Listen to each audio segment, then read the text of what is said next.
traffic na din dito sa Manila, guys. Nakikita niyo po yung harap natin, post office. Dito po post office sa mga babae po.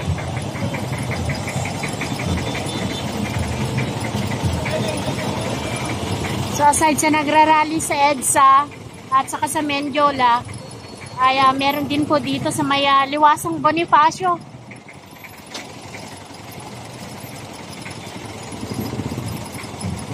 Kabilaan na yung mga nagrarally, asking Marcos to resign.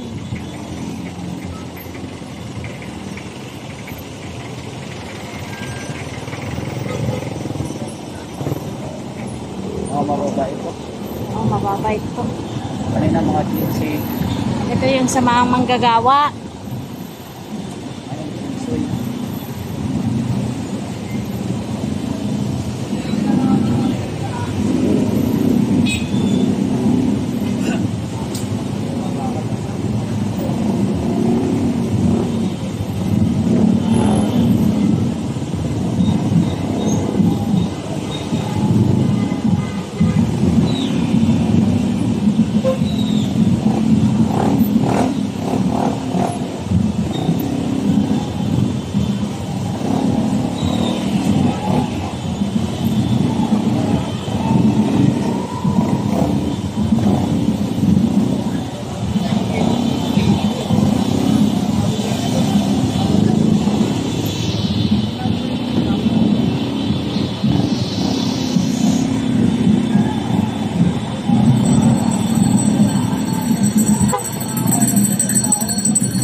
palit ito magpapalit-palit naman bagong presidente. Mula sa labor sector ang ating mga kapatid sa Aglo. Magsama-sama tayo. Andito na lahat. Solid lahat. Marcos Rizal. Yan ang gusto ng lahat. Kaya Marcos, kung nanonood ka, mag-isip-isip ka na habang may panahon pa.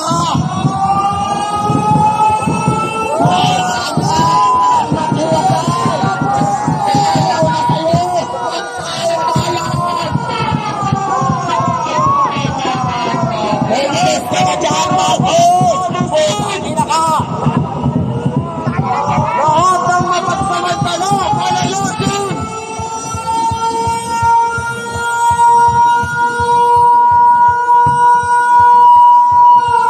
At dahil dito, mga kababayan ang pagkakaisa natin lahat. Malasakit para sa bayan!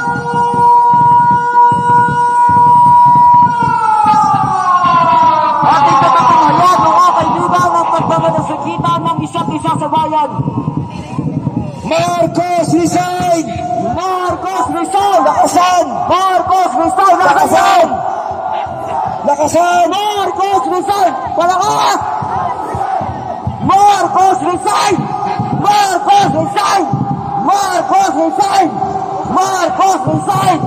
Marcos Rizal! Marcos Rizal! Marcos Rizal! Marcos Rizal! Ang pagkakaisa nating lahat para paalisin ang mga kurakot! Representante ng Aglo mula pa noon hanggang ngayon, masakit na isipin ang nangyayari sa ating bayan. Tayo ay nandito, hindi tayo pumunta rito para bayaran. Kung hindi napunta tayo rito para ipalabas ang ating galit doon sa mga tayo magnanakaw na kung saan nandoon sa Malacanang. Naalala ko doon sa amin, ay nagnakaw lang ng kandila na kulong kagad. Pero yung milyon ng mga inanakaw hanggang ngayon, nakakurbata ba? Nakatutok lang tayo doon sa Diskaya. Sino ba sa Diskaya? Ha? Nakalimutan natin. Sa daming nagsasalita, wala nakabanggit doon sa command responsibility. Una, huwag na tayong lumayo. Pumutangin natin nyo. Bakit kailangan pa natin pumunta sa Mindoro? Bakit kailangan pa natin pumunta sa Mindanao? Bakit hindi natin tingnan itong Region 1? Ha? Sa Region 1, sa Nueva Ecija, ang kontraktor puro Diskaya. 4 na kontraktor, puro Diskaya. 962 million ang flood control. Isang iba na. Hindi mo alam? Noong pag 2024 November, sinabi ko na yung budget na 2025 very anomalous budget for extension fund. Ha? Hindi alam ng presidente na mayroong anomalya. Hindi niya alam na mayroong pinadjitan na walang project pero mayroong budget. Ang tawag nun, command responsibility. Pinirmahan mo yung budget pero hindi mo alam kung saan gagamitin. Anong klase presidente ka? Bangag! Ha? Pero tuwa-tuwa sila pag tinawag natin bangag. Kasi sa Bisaya, ang bangag ay mahihirap. Marami pong butas ang bahay. Tayo, ibabalik nila kasi alam nila kami sa Aglo karamihan puro Bisaya. Butas-butas ang bahay namin kaya kami bangag. Nabangag ang bahay namin dahil wala silang tinitingnan kung ano man ang pwedeng gawin sa Pilipinas. Mr. Marcos, ako hindi talaga ako bumoto sa'yo. Dahil wala kang kwenta. Lahat ng gabinete mo ngayon, tingnan mo maigi. Kaya naghihirap ang taong bayan. Dahil pinabayaan mo ang libang sektor. Nandito Biruan siya sa mga na-transport. Putangin na ninyo. Hindi sila karsada. Binigyan ninyo. Walang puwisit kayo. Paos ako pero ipaglalaban ko yan. Bilang chairman ng Transport Alliance sa mga drivers at konduktor, patay man kung bagay, lalaban natin ito. 1986, kasama rin ang aglo sa nagpababa sa tatay mo. Sabi gano'n, 2022, pag hindi ka umayos, palag ka rin karami pagbaba. Ang dugong Muslim hindi umatras sa labanan. Wala ka nun. Ito ninyo na dito sa harapan. Dugo rin Muslim ito. Lahi ito ang tao sa putang ina nyo sa Malacanang. Bumaba na kayo dyan. Dahil kung hindi kayo bababa, lulusubin namin kayo dyan. Ako nandito. Papabunuan itong grupong ito papunta sa Malacanang. Bakit? Hindi na kaya sa konsensya ko. Sino ang nabiruan tinatamaan? Kaming mga driver sa kalsada. Kutong dito, kutong doon. Kurakot dito, kurakot doon. Wala nang nangyayari. Panahon ng Presidente Duterte, naglalakbay kami sa kalsadang matiwasay. Ngayon, ano matiwasay ngayon? Ang traffic enforcers na doon sa puno ng kahoy, nag-aantay lang ngayon kung mayroong makukurakot.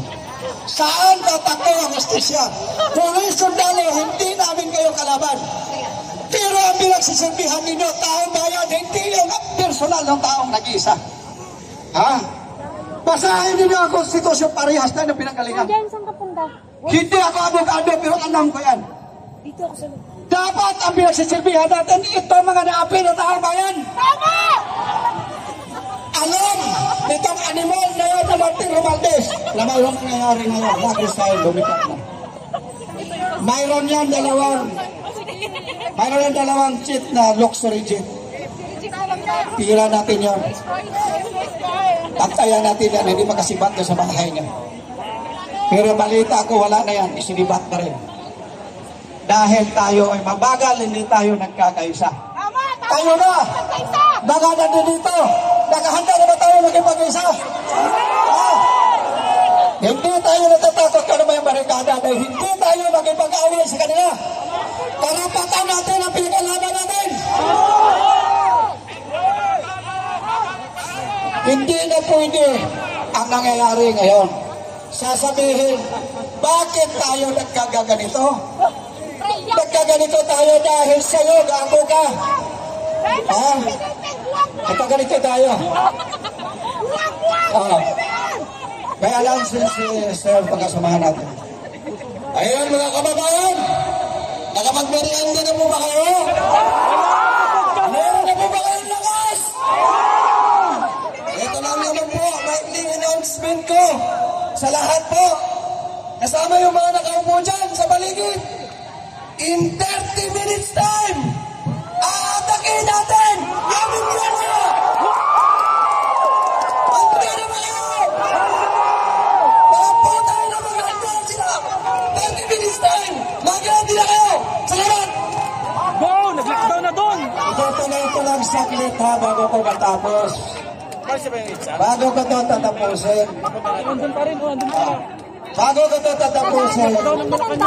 Yung dalawang yan, hindi kasagutan ng pag-resign yan. Nilockdown na nilang Si Martin hindi kasagutan ng pag-resign. Gusto lang nilang pagtakpan. Alam niyo ba, bawat kain natin nagbabayad tayo ng buhis, pero saan nila dinala sa bulsa? Ha? Ito, alam ko maraming nanonood. Pakinggan ninyo ito. Pero tayo mga maliliit na manggagawa, hindi pa hawak ang sweldo, niloloko na tayo. Sila ang nauna na kinabang sa sweldo natin bago tayo. Kaya dapat panindigan tayo, ipakita natin ang lakas ng manggagawa. Dahil ilan lang ang mayayaman ay sa ating manggagawa. Maraming salamat sa ating lahat.